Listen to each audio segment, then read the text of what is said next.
সেজদায় পরে আল্লাহরে বলবেন, আল্লাহ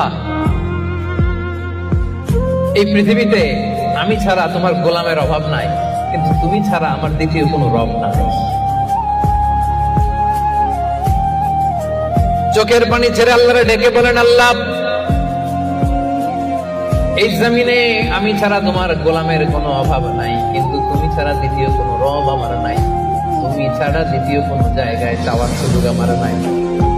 চোখের পানি ছেড়ে আল্লাহরে বলেন, আল্লাহ কোরআনে তুমি শিখিয়েছো ফরিয়াদীদেরকে কেউ যদি চায় ওই ফরিয়াদীদেরকে বারণ করা যায় না, তুমি কেমন করে এই অভাগা ফরিয়াদীকে আজকে ফিরিয়ে দিবা? চোখের পানি ছেড়ে আল্লাহর কাছে চা, সব তিনি দিয়ে দিতে পারেন। চিল্লায় বলেন ঠিক কিনা? গোটা বিশ্বের সবাই আমাদের যার যা লাগবে সব যদি আল্লাহর কাছে চাই, আল্লাহ যদি সবাইকে সবকিছু দিয়ে দেয়, আল্লাহ বলে আমার ক্ষমতার 1 ইঞ্চিও কমবে না। চিল্লায় বলেন ঠিক কিনা?